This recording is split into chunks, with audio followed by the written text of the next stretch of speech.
শেখ, আমরা পরবর্তী প্রশ্ন যাই।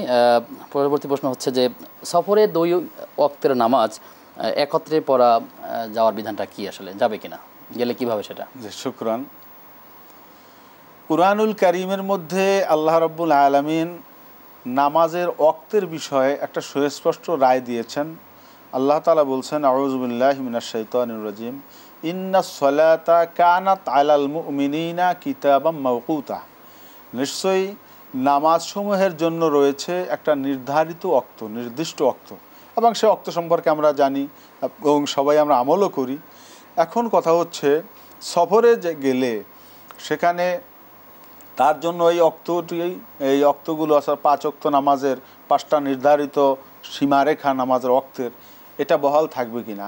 হ্যাঁ, ওয়াক্ত এটাই বহাল থাকবে। তবে রাসূলুল্লাহ সাল্লাল্লাহু আলাইহি ওয়াসাল্লামের থেকে প্রায় আমি দেখলাম প্রায় 32খানা হাদিসের মতো সম্ভবত, তো প্রায় 32খানা হাদিসের ভিতরে আল্লাহর হাবিব সাল্লাল্লাহু আলাইহি ওয়াসাল্লাম একসাথে 2 ওয়াক্ত নামাজ পড়েছেন মর্মে হাদিস পাওয়া যায়। তা হচ্ছে জোহর এবং আসর একত্রে, আবার মাগরিব এশা একত্রে, এটা পড়ার সুবুত পাওয়া যায়।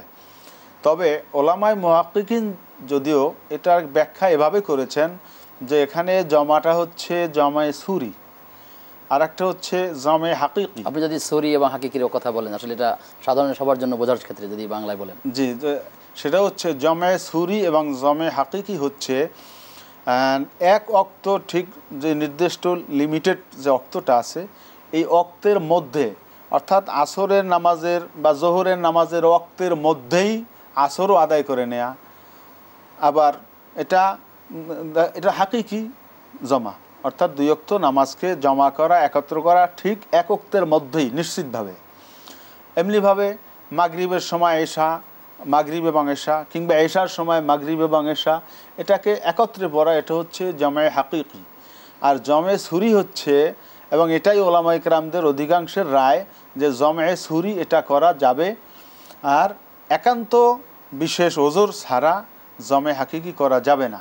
এবং বিশেষ করে হজের সময় মুজদালিফা, হ্যাঁ সুরি বলতেছি, যেটা হজের সময় মুজদালিফা এবং আরাফায় জোহর এবং আসরের সময়, মুজদালিফায় মাগরিব এবং এশার সময় মাগরিবের সময় আদায় করতে হয়।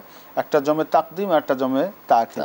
আর এখানে জমে সুরি হচ্ছে যেটা আপাত দৃষ্টিতে মনে হয় যেন 2 ওয়াক্ত নামাজকে একত্রে আদায় করা হলো, কিন্তু বাস্তবে যেই ওয়াক্তের নামাজটা ওই ওয়াক্তেই পড়া হয়েছে, তার সূরাতটা হচ্ছে এরকম যে জোহরের নামাজটা যেহেতু সফর অবস্থায়, জোহরের নামাজের আউয়াল ওয়াক্ত, এরপরে যেটা মধ্যম ওয়াক্ত, তারপর শেষ ওয়াক্তে গিয়ে আমি মসজিদে ঢুকলাম বা মুসল্লায় গেলাম, যাওয়ার পরে আমি শেষ ওয়াক্তে গিয়ে জোহরের নামাজটা আদায় করলাম। জোহরের নামাজ আদায়ের পরক্ষণেই আমি একদম তার সাথেই অথবা ক্ষণিকের মধ্যেই আসরের ওয়াক্ত শুরু হয়ে গেল। এরপরে আমি শুরু হয়ে গেছে, অলরেডি শুরু হয়ে গেছে। তো জোহর শেষ করেছি জোহরের শেষ ওয়াক্তে, আর আসরটাও একটা টাইমেই পাশাপাশি আদায় করলাম। কিন্তু বাস্তবতা হচ্ছে আসরের নামাজের প্রথম ওয়াক্তে, জোহরের নামাজের শেষ ওয়াক্তে গিয়া 2 ওয়াক্ত নামাজকে আমি একত্রে করলাম। যদিও জমাত দেখা যায়, একত্রে আদায় করা দেখা যায়, কিন্তু এটা সূরাতান দেখা যায়, এই জন্য জমে সুরি বলা হয়। তো সূরাতান দেখা যায় 2 ওয়াক্ত নামাজকে একত্রে আদায় করা হলো, কিন্তু বাস্তবে 2 ওয়াক্ত নামাজ 2 ওয়াক্তেই আদায় করা হয়েছে।